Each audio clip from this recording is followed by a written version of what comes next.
আসসালামু আলাইকুম। বাংলা সংবাদে সবাইকে স্বাগত জানাচ্ছি। আমি চিন্তিয়া হক। শুরুতেই সংবাদ শিরোনাম। ক্ষমতা চলে গেলে পালাতে হয়, আমরা এমন রাজনীতি চাই না, বলছেন হাসনাত আব্দুল্লাহ। এদিকে ঘাড়ে চাপছে ৭১-এ যারা মুক্তিযুদ্ধের বিরোধিতা করেছে তারা, বললেন গয়েশ্বর। জানাবো যশোরে নির্বাচনমুখী কার্যক্রমে জামায়াত, এবং সর্বশেষ জানাবো হঠাৎ হাসনাত সার্জিস আসিফের ফেসবুক আইডি কি হলো। দর্শক শুনছিলেন সংবাদ শিরোনাম, এখন বিস্তারিত। ক্ষমতা চলে গেলে পালাতে হয়, আমরা এমন রাজনীতি চাই না, বলছেন হাসনাত আব্দুল্লাহ। বৈষম্য বিরোধী ছাত্র আন্দোলনের আহ্বায়ক হাসনাত আব্দুল্লাহ বলেছেন যে রাজনীতিতে ক্ষমতা চলে গেলে দেশ ছেড়ে পালাতে হয়, আমরা এমন রাজনীতি চাই না। আমরা চাই যে রাজনীতিতে ক্ষমতা চলে গেলেও মানুষ আপনাকে সম্মান করবে। আমরা অতীতের মতো গুম খুন হত্যা নিপীড়ন নির্যাতন চাই না। আপনার সঙ্গে আমার মত পার্থক্য থাকতে পারে, কিন্তু বাংলাদেশের প্রশ্নে, সমাজের ইতিবাচক প্রশ্নে, সামাজিক মূল্যবোধ বৃদ্ধি প্রশ্নে আমরা এক এবং ঐক্যবদ্ধ সংহতির মাধ্যমে দেশকে পুনর্গঠন করতে চাই। হাসনাত আব্দুল্লাহ বলেন, যুগের পর যুগ ফ্যাসিবাদের শিকল থেকে মুক্ত হতে পারেনি বাংলাদেশ। চরম সত্য হলো দেশটা ফ্যাসিবাদের আষ্টেপৃষ্ঠে শিকলে বাঁধা হচ্ছিল। জুলাই গণ অভ্যুত্থানের পর ফ্যাসিবাদের শিকল মুক্ত করেছে ভয়হীন তরুণ প্রজন্ম। যে প্রজন্মটাকে আমরা অলস ভাবতাম, মুঠোফোন দিয়ে পড়ে থাকতো, ওই প্রজন্ম দিন শেষে আমাদের কথা বলার অধিকার ফিরিয়ে দিয়েছে। আমরা অতীতের রাজনীতির পুনরাবৃত্তি চাই না। তাই বাংলাদেশের প্রচলিত রাজনৈতিক ধারা পরিবর্তন করতে হবে। বৈষম্যবিরোধী ছাত্র আন্দোলনের আহ্বায়ক আরো বলেন, যেখানে মানুষের ভোট দেওয়ার অধিকার ছিল না, স্বাভাবিকভাবে ব্যবসা করার অধিকার ছিল না। ইমামের মসজিদে কোরআন যেভাবে বলেছে সেভাবে খুতবা দেবে, তাতেও বাধা দেওয়া হয়েছে। সাংবাদিকেরা নিজেদের মতো করে পেশাদারত্ব পালন করবে, সেখানেও বাধা দেওয়া হয়েছে। গণমাধ্যম থেকে সামাজিক যোগাযোগ মাধ্যম ওই ফ্যাসিবাদ বিরোধী চক্রান্ত নিয়ন্ত্রণে রেখেছিল তরুণ প্রজন্মই আমাদের এসবের স্বাধীনতা এনে দিয়েছে। এদের ঘাড়ে চাপছে ৭১-এ যারা মুক্তিযুদ্ধের বিরোধিতা করেছে তারা, বললেন গয়েশ্বর। বিএনপি জাতীয় স্থায়ী কমিটির সদস্য গয়েশ্বরচন্দ্র রায় বলেছেন, আমরাও সংস্কার চাই, এই জন্য আমরা ৩১ দফা দিয়েছি। কিন্তু এই যে তারা বৈষম্যবিরোধী ছাত্র আন্দোলন ও জাতীয় নাগরিক কমিটি যেটা দিতে চাই সেটা আমাদের না দিলেও আমরা তা কোনো না কোনোভাবে পেয়েছি। সেখানে ৭১-এর মুক্তিযোদ্ধাকে এড়িয়ে যাওয়া হয়েছে। এদের ঘাড়ে চাপছে ৭১-এ যারা মুক্তিযুদ্ধের বিরোধিতা করেছে তারা। আগামী ইঙ্গিতে তারা বলতে চাই, ৫ আগস্ট ২০২৪ সাল দেশ স্বাধীন হয়েছে, তাহলে ৭১ সালের মুক্তিযুদ্ধে গরু ছাগল রক্ত দিয়েছে নাকি মানুষ রক্ত দিয়েছে? মুক্তিযুদ্ধের বিরোধিতাকারীদের ছবক শুনতে রাজি নয় জাতি।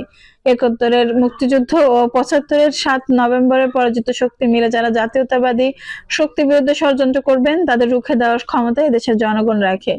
গয়েশ্বরচন্দ্র রায় বলেন, আমরা অনেকেই ক্ষমা করতে পারি, ভুলে যেতে পারি, ক্ষমা মহত্বের লক্ষণ, কিন্তু ক্ষমা করার পর একই কাজ যদি আবার করেন তাহলে ভুলে গেলে চলবে না। মুক্তিযুদ্ধ ও ৭ নভেম্বর পরাজিত শক্তি মিলে যারা জাতীয়তাবাদী শক্তির বিরুদ্ধে ষড়যন্ত্র করবেন তাদের রুখে দেওয়ার ক্ষমতা এদেশের জনগণ রাখে। সেই নেতৃত্ব দেওয়ার যোগ্য নেতৃত্ব আছে। জিয়া রহমান হারিয়ে গেছেন, কিন্তু খালেদা জিয়া সেই জায়গা থেকে শুরু করেছেন, সেখান থেকে নেতৃত্ব চলে এসেছেন তাদের যোগ্য উত্তরসূরি তারেক রহমান। যুক্তরাজ্য থেকে দল ও দেশবাসীকে সংগঠিত করে বিজয় নিশ্চিত করেছেন, কিন্তু এর ফলাফল যতক্ষণ পর্যন্ত গলায় না ওঠে ততক্ষণ পর্যন্ত তিনি সক্রিয় আছেন, আমরাও সক্রিয় আছি। তিনি বলেন, সবচেয়ে সৌভাগ্যের বিষয় আমি মুক্তিযুদ্ধ করতে পেরেছি। বাংলাদেশ স্বাধীনতা যুদ্ধ তো বারবার হবে না, আমরা সেই যুদ্ধটা করতে পেরেছি। সেই ডাকটাই দিয়েছিল রাজনীতির বাইরের একজন মেজর, তার নাম জিয়াউর রহমান, যার নাম মানুষের অন্তরে অন্তরে যে আশা নিয়ে মুক্তিযুদ্ধ করেছি সে আশা পূরণ হয়নি বলেই তো আওয়ামী লীগের এমন পরিণতি হয়েছে। ১৯৭৫ সালে ১৫ই আগস্ট মর্মান্তিক ঘটনার মধ্য দিয়ে শেখ মুজিবুর রহমান সপরিবারে নিহত হলেও আওয়ামী লীগের নেতৃত্বে কিন্তু সরকার গঠন করা হয়েছিল, যার নেতৃত্বে ছিলেন আওয়ামী লীগ নেতা খন্দকার মোশতাক।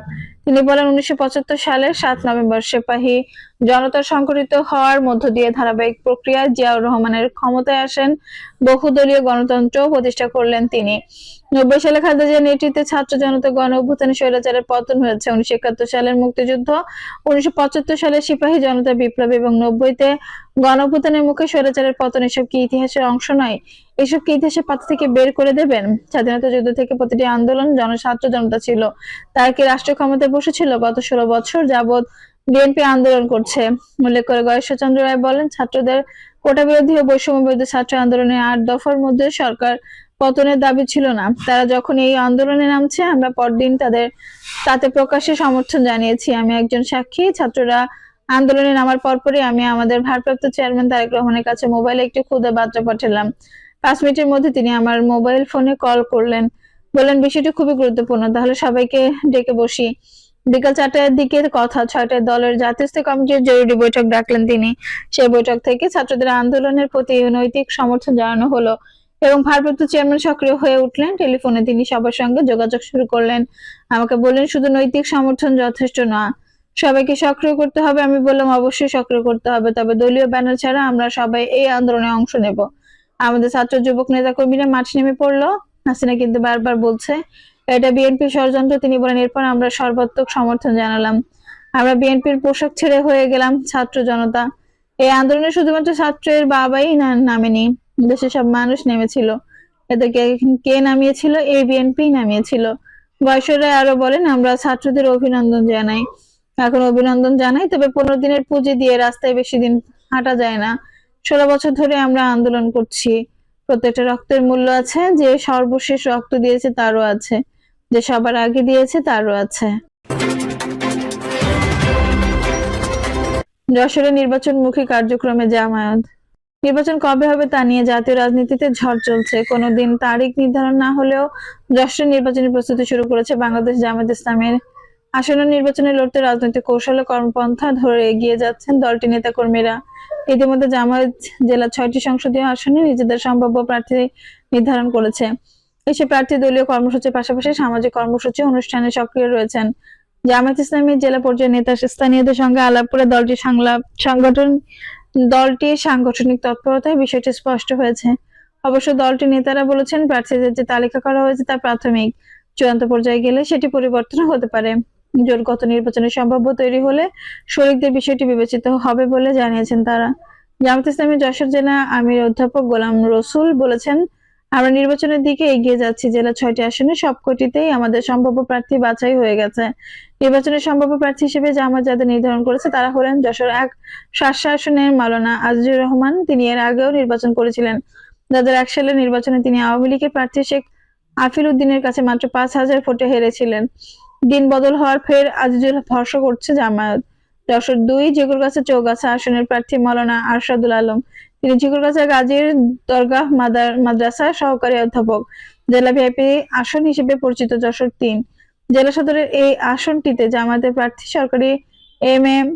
কলেজের সাবেক ভিপি আব্দুল কাদের। আসনে দলের প্রয়াত নেতা মাস্টার রুনি ও নূর নবীকে প্রথমে প্রার্থী ভাবা হয়েছিল। তার মৃত্যুর পর আব্দুল কাদেরই প্রার্থী করা হয়েছে। এক্ষেত্রে সাবেক ছাত্র নেতা ও বিশিষ্ট ব্যবসায়ী হিসেবে আব্দুল কাদের পরিচিতকেও গুরুত্ব দেওয়া হয়েছে বলে দলের নেতাকর্মীরা মনে করেন। অধ্যাপক গোলাম রসুল বলেছেন সম্ভাব্য প্রার্থীদের বিষয়টি জানিয়ে দেওয়া হয়েছে। তারা নিজ নিজ এলাকায় রাজনৈতিক তৎপরতা চালিয়ে যাচ্ছেন, অংশ নিচ্ছেন সামাজিক কর্মসূচি সহ নানা অনুষ্ঠানেও। আমরা এসব প্রার্থীকে সম্ভাব্য বলছি।